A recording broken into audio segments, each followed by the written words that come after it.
किसी ने बहुत अच्छा कोट्स कहा था, it's not about how much you study, it's about how well you revise. तो hello everyone, this is Mohammad Hussain, MBBS third year student from doctor RML Lucknow.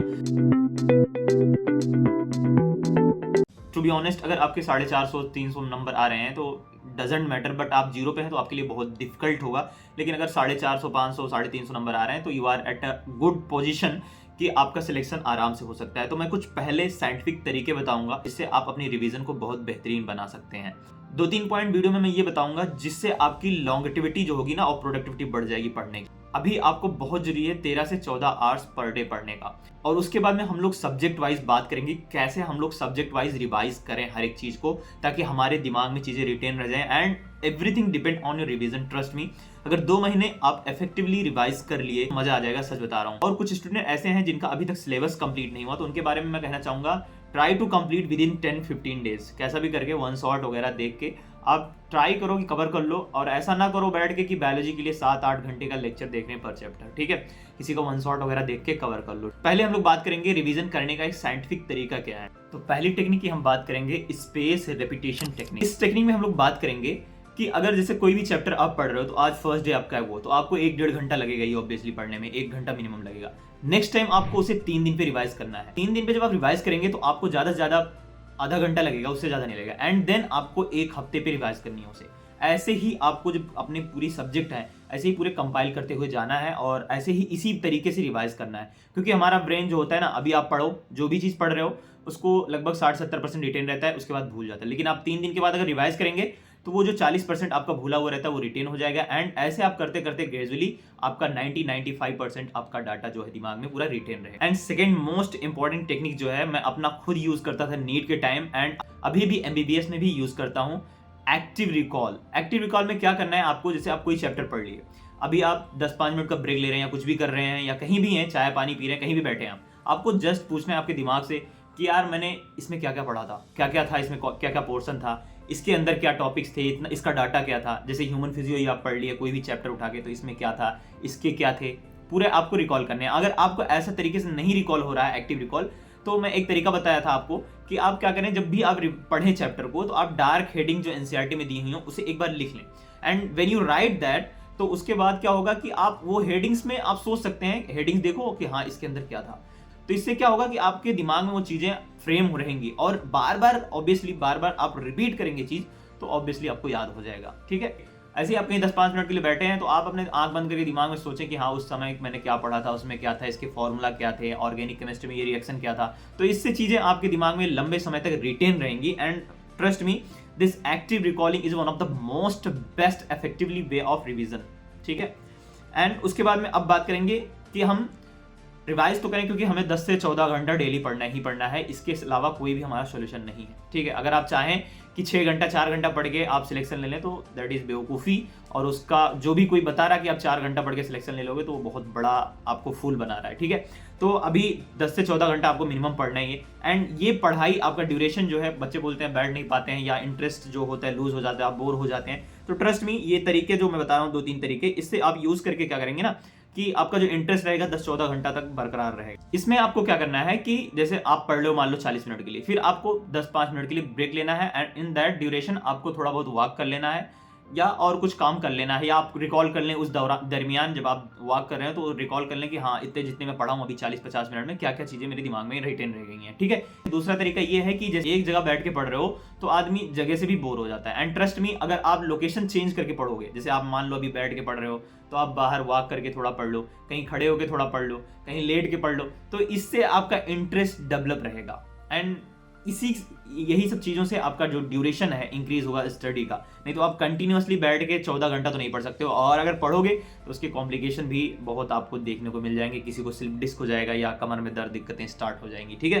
तो ऐसी चीजें अप्लाई करो जिससे आपका हेल्थ भी बेस्ट रहेगा एंड आपका इंटरेस्ट भी डेवलप रहेगा।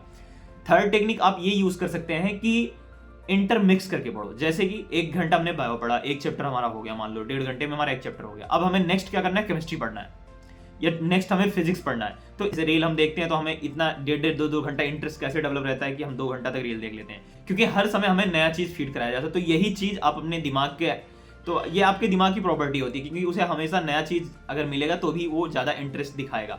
तो आप इस हैक को यूज करके अपने स्टडी में यूज कर सकते हैं कि आप जब भी पढ़ें लंबे ड्यूरेशन के लिए तो मिक्स करके करें, इंटर मिक्सिंग ऑफ सब्जेक्ट करें। 1 घंटा बायो, 1 घंटा केमिस्ट्री एंड 1.5 घंटा 1 घंटा फिजिक्स। आफ्टर दैट फिर मोबाइल उसी हिसाब से करते रहो, ठीक है। इससे आपका इंटरेस्ट डेवलप रहेगा एंड ट्रस्ट मी 10-12 घंटा 14 घंटा यूं बीत जाएंगे और आपका रिवीजन भी बेस्ट हो जाएगा, आपको पता भी नहीं चलेगा। अब बात करते हैं हम लोग की सब्जेक्ट वाइज रिवीजन हमें कैसे करनी है। तो सब्जेक्ट वाइज देखो, बायोलॉजी के लिए बस यही कहूंगा, जिनके भी सिलेबस अभी नहीं कंप्लीट हुए हैं, वन शॉट वगैरह देख के भाई कंप्लीट कर ले, कैसे भी करके कंप्लीट तो करना ही है, नहीं तो अभी 2 महीने अगर नहीं करोगे तो बहुत दिक्कत में फंस जाओगे। And you have to do ऐसा कि जो चैप्टर लिंक है एक दूसरे से, जैसे मैं अपनी पिछली वीडियो में बताया था कि आप सेल कर रहे हैं तो आप उसके बाद जेनेटिक करें, बायोटेक्नोलॉजी करें। जेनेटिक और बायोटेक्नोलॉजी एक दूसरे में लिंक है। ह्यूमन फिजियोलॉजी कर सकते हैं आप, वो भी एक दूसरे में लिंक है। तो ऐसे करेंगे तो क्या रहेगा कि चीजें इंटरेस्टिंग भी लगेंगी और ये सब हाई वेटेज यूनिट पोर्शन है, तो इनसे थोड़ा आपका जो समय जो आप दोगे वो भी प्रोडक्टिव रहेगा और चीजें क्योंकि एक दूसरे से लिंक करके जब पढ़ोगे तो ज्यादा समय तक रिटेन रहेंगी। और नहीं तो वही होगा कि अब अगर लिंक ना करो, ये पढ़ रहे हो वो पढ़ रहे हो, तो फिर बोर भी होने लगोगे और दिमाग की दही बन जाती है, ठीक है। फिजिक्स के लिए आपको देखो करना ये है, क्या बच्चे करते हैं गलती, मुझे जो लगती है मैं भी करता था, कि डायरेक्ट वो क्वेश्चन पे अटैक करते हैं। Don't go blindly on question, just give your 15 to 20 minutes on theory. Formula seat जो भी आपने बनाया है या नहीं बनाया है, तो आपकी जो थियरी है उसे 15-20 मिनट फास्ट मोड में पढ़ लो। अब उसमें 1.5-2 घंटा नहीं लगाने हैं।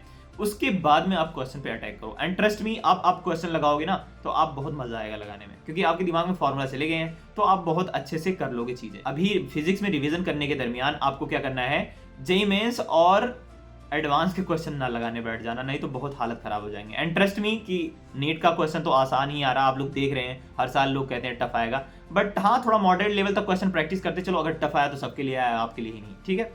केमिस्ट्री में आप इनऑर्गेनिक ऑर्गेनिक को बायो की तरह रट डालो, ट्रस्ट मी, और उसमें कुछ भी नहीं है, फैक्ट है, डाटा है, जो भी है। और फिजिकल के लिए भी आप सेम अप्लाई कर सकते हो कि आप थियरी पढ़ के उसके बाद क्वेश्चन पे अटैक करो, ज्यादा लंबे क्वेश्चन लगाने की जरूरत नहीं है। एंड रिवीजन के दरमियान आपको इधर उधर के क्वेश्चन से भी बचना है, ठीक है, इधर उधर के क्वेश्चन नहीं लगाने। आपको क्या करना है कि जो चीजें आपकी प्रीवियस ईयर क्वेश्चन है, लास्ट 10 ईयर्स के हो गए, एनसीईआरटी एग्जाम्पलर, इंटेक्स क्वेश्चन, इन्हीं चीजों पे आपको चिपक के रहना है, क्योंकि आपके पास समय कम है, 2 महीने का समय है। एंड इतना लगभग 80-75 चैप्टर हैं टोटल, 75 to 80 चैप्टर्स हैं टोटल, आप मिला लें तीनों सब्जेक्ट के। तो 2 महीने में आप अगर सोचो 2 बार 3 बार रिवीजन भी करनी है तो कैसे कर पाएंगे। अगर ज्यादा चीजें करने बैठ गए तो फिर भैया आप लगा रहे हैं वही बैठ के, होगा ही नहीं कुछ चीजें।